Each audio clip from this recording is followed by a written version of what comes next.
Hello everyone, welcome back to NEET exam crack. I hope you all are doing well और आपकी NEET की जो preparation है वो भी बहुत अच्छी चल रही होगी।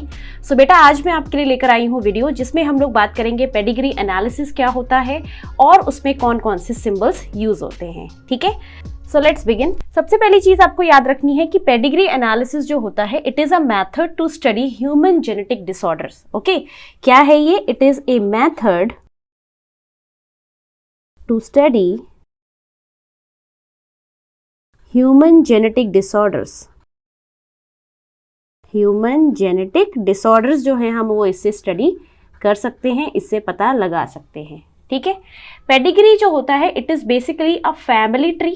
ठीक है, ये एक फैमिली ट्री होता है जिसमें पूरी हिस्ट्री होती है कि सबसे पहले किसको डिजीज हुई, फिर आगे किसको ट्रांसमिट हुई, कौन कैरियर है, कौन उसका जो है अफेक्टेड है, कौन नॉर्मल है, ये सब इससे पता चल जाता है। ठीक है, सो पेडिग्री एनालिसिस क्या होता है? It is basically a family tree that tells about the inheritance of a particular trait. So हम यहाँ पे लिख लेते हैं, in the pedigree analysis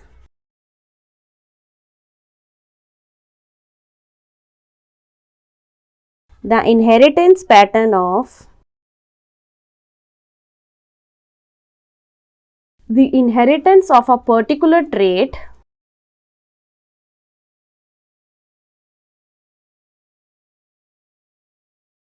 is represented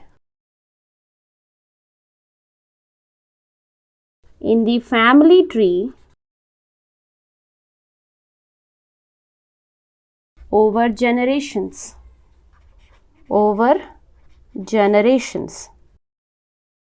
okay, so basically what is pedigree analysis? Pedigree analysis में क्या होता है, जो इनहेरिटेंस है किसी भी पर्टिकुलर ट्रेट का उसको शो कराया जाता है, उसको रिप्रेजेंट किया जाता है in the form of tree. ये आपको याद रखना बहुत जरूरी है कि किस फॉर्म में रिप्रेजेंट करते हैं, ट्री के फॉर्म में ओवर जनरेशंस, कि हर जनरेशन में कैसा रहा, कौन अफेक्टेड है, कितने नॉर्मल हैं, ये सारी चीजें। Next is significance. इसका क्या फायदा है, क्या क्या इसकी सिग्निफिकेंस है? पेडिग्री एनालिसिस हमें किस किस चीज में हेल्प करता है? तो सबसे पहली चीज, पेडिग्री एनालिसिस से हम लोग ये पता लगा सकते हैं कि एक पर्टिकुलर ट्रेट का इनहेरिटेंस कैसे हो रहा है। Okay, so we can easily predict और we can easily study the inheritance pattern of a particular trait. It is autosomal और सेक्स लिंक, किस तरह का है वो सब देख सकते हैं। So first is to study inheritance pattern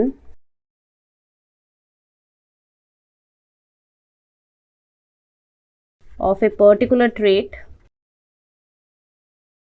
कोई भी पर्टिकुलर ट्रेट जो है उसका इनहेरिटेंस पैटर्न कैसा है, वो ऑटोसोमल है या सेक्स लिंक्ड है, वो हमें सब पता चल जाएगा इसके थ्रू। ठीक है, तो हम यहाँ लिख लेते हैं, pedigree analysis is useful. Pedigree analysis is useful. Okay, so first is to study inheritance pattern of a particular trait, whether it is autosomal or sex linked. And the second significance is कि pedigree analysis जो होता है it is useful for genetic counsellors. ठीक है, जो genetic counsellors होते हैं ना हॉस्पिटल्स में, उनके लिए बहुत काम का होता है और वो जो भी इंटेंडिंग कपल्स होते हैं उनको एडवाइस दे सकते हैं इसके अकॉर्डिंग कि जो चिल्ड्रन होगा वो नॉर्मल होगा या डिफेक्ट्स होंगे उसमें किसी तरह के, ये। ठीक है, so second is useful for the genetic counsellors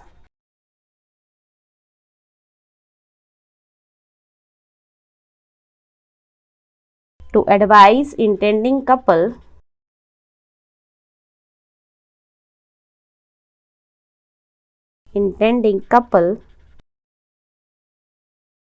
to advise intending couples about the possibility of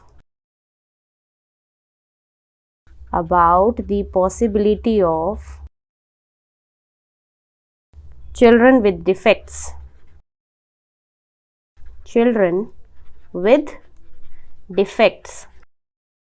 ठीक है, defects can be like colour blindness, haemophilia, कोई भी डिफेक्ट हो सकता है, such as haemophilia, colour blindness, sickle cell anaemia etcetera. ठीक है, कौन सा डिफेक्ट है, कैसा पैटर्न है उसका, वो सब जेनेटिक काउंसलर्स इसके थ्रू बता सकते हैं। नेक्स्ट हम देखते हैं what are the symbols which are used in pedigree analysis. So here are some symbols which are used in pedigree analysis. These are, first is जो स्क्वायर बॉक्स बनेगा वो अनअफेक्टेड मेल होता है, सर्कल इज अनअफेक्टेड फीमेल या normal female आप बोल सकते हो। ठीक है, next this symbol is for sex unspecified when it is not specific और when it is not clear कि व्हाट इज द सेक्स। ठीक है, तो हम ऐसे बना देते हैं पेडिग्री में। जब ये सारे के सारे शेडेड हो, स्क्वायर भी सर्कल भी, तो उसको बोलते हैं affected individual. This square affected means affected male, this circle affected means affected female. Okay, next is a single line between male and female is marriage line और मेटिंग लाइन, ये mating को show करती है। Next, double line between male and female is mating between relatives. ठीक है, तो relatives के बीच में जो मेटिंग हो जाती है उसको बोलते हैं कंसेंगीनियस मैरिज। तो यहाँ पर आप कंसेंगीनियस मैरिज लिख सकते हो या मेटिंग बिटवीन रिलेटिव्स भी लिख सकते हो।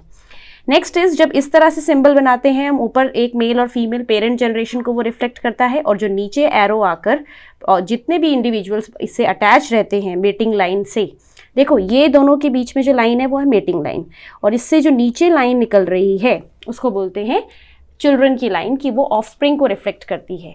तो यहाँ पर इस दोनों पेरेंट के दो ऑफस्प्रिंग है, one is girl and one is boy. Next is जो 8 सिंबल है उसमें आपको देखो ऊपर पेरेंट्स दिखा रखे हैं और नीचे ऑफस्प्रिंग्स। तो यहाँ पर आप क्या देख सकते हो, parents are normal with affected male child, है ना। सो ये मेल है अफेक्टेड। अगर यहाँ पे सर्कल होता अफेक्टेड तो हम बोल देते parents with affected female child. ठीक है, उसके बाद अगर इस तरह का सिंबल बना हो और बीच में कोई भी नंबर हो 3, 5, 6 कुछ भी, तो उसका मतलब होता है ये 3 अनअफेक्टेड ऑफस्प्रिंग है। तो 3 अगर अनअफेक्टेड ऑफस्प्रिंग है तो उनको आपको अलग अलग से दिखाने की जरूरत नहीं है।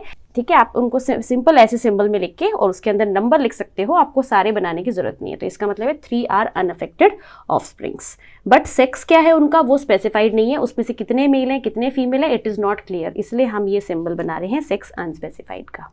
ठीक है, एक और सिंबल आप यहाँ पे कर सकते हो कि अगर फीमेल में ऐसा है या फीमेल हाफ शेडेड है तो वो होता है हेट्रोजाइगस के लिए, हेट्रोजाइगस फीमेल, हेट्रोजाइगस कंडीशन को वो रिफ्लेक्ट करता है।